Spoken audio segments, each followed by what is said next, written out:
Semua olahraga memiliki risiko cedera, di mana pada saat cedera, kualitas dan performa atlet di lapangan akan menurun.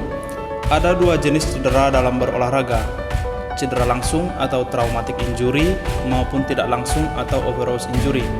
Traumatic injury di sini dapat dilihat dengan jelas penyebabnya, yaitu salah gerak, tertabrak, dan lain-lain, sehingga menyebabkan robekan atau putusnya jaringan lunak seperti ligamen, otot, tendon, hingga terjadinya fraktur patah tulang.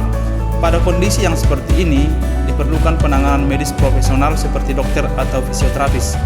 Overuse injury yaitu cedera yang diakibatkan karena tekanan berulang-ulang, biasanya diakibatkan karena pemakaian berlebih, berhubungan dengan beratnya beban latihan, istirahat yang kurang, perawatan cedera sebelumnya yang kurang tepat, serta persiapan dalam pertandingan seperti warming up, stretching, dan cooling down setelah pertandingan yang kurang maksimal dan efektif.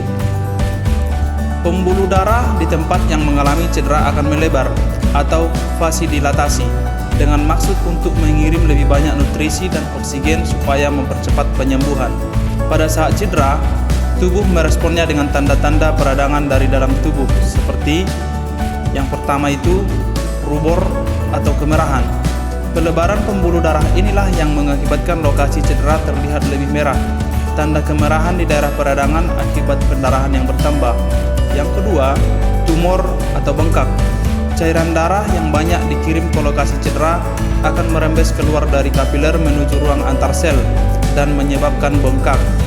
Ketiga, kalor atau panas. Dengan dukungan banyak nutrisi dan oksigen, metabolisme di lokasi cedera akan meningkat dengan sisa metabolisme berupa panas. Kondisi inilah yang menyebabkan lokasi cedera akan lebih panas dibanding dengan kondisi lain. 4. Dolor atau nyeri. Tumpukan sisa metabolisme dan zat kimia lain akan merangsang ujung saraf di lokasi cedera dan menimbulkan nyeri. Rasa nyeri juga dipicu oleh tertekannya ujung saraf karena pembengkakan di lokasi cedera. 5. Fungsiolesa atau penurunan fungsi. Baik rubor, tumor, kalor maupun dolor akan menurunkan fungsi organ atau sendi di lokasi cedera yang dikenal dengan istilah fungsiolesa. Pada saat terjadi cedera, banyak yang masih bingung dalam penanganan cedera. Kebanyakan langsung memberikan balsem ataupun pijatan, sebuah penanganan yang tidak tepat. Penanganan yang tidak tepat akan memperburuk cedera dan memperlambat proses penyembuhan. Dari segi medis, penanganan untuk cedera olahraga secara umum memiliki prinsip RICE.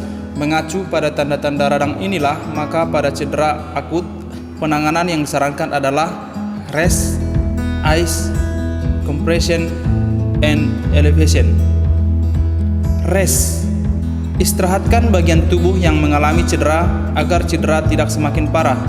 Jika merasakan nyeri pada saat bergerak, itu berarti tubuh mengirimkan sinyal kepada tubuh untuk mengurangi gerakan di bagian tubuh yang cedera. Kurangi pembebanan tubuh di bagian yang cedera, misalkan dengan menggunakan kruk. Istirahat sendiri minimal 48-72 jam. Untuk kondisi cedera ringan pada saat bertanding, dapat melanjutkan permainan harus dicek terlebih dahulu oleh tim medis, dokter, atau fisioterapis dan diberikan support seperti taping, kinesiotape, atau deker. Ice. Kompres dengan menggunakan es sesegera mungkin. Kompres bisa menggunakan es batu ditumbuk dimasukkan plastik, kemudian dibebat maupun menggunakan ice bag. Atau kompres dengan handuk yang sudah direndam air dingin. Tujuannya adalah mengurangi nyeri dan bengkak pada fase inflamasi, supaya pembuluh darah yang melebar menjadi lebih menutup. Aplikasikan 10-15 menit saja. Bila lebih dari 20-30 menit, justru akan mengakibatkan kerusakan jaringan. Ulangi kompres setelah 30 menit. Pada 24-72 jam, bisa sehari melakukan 6-7 kali kompres es. Compression. Gunakan bebat menggunakan perban elastik, perban, kinesiotaping, dan taping untuk mengurangi bengkak dan pendarahan. Dibebat jangan terlalu kencang. Lepas bebat pada saat akan tidur, kecuali kinesiotaping dapat digunakan hingga 2 hari. Elevation.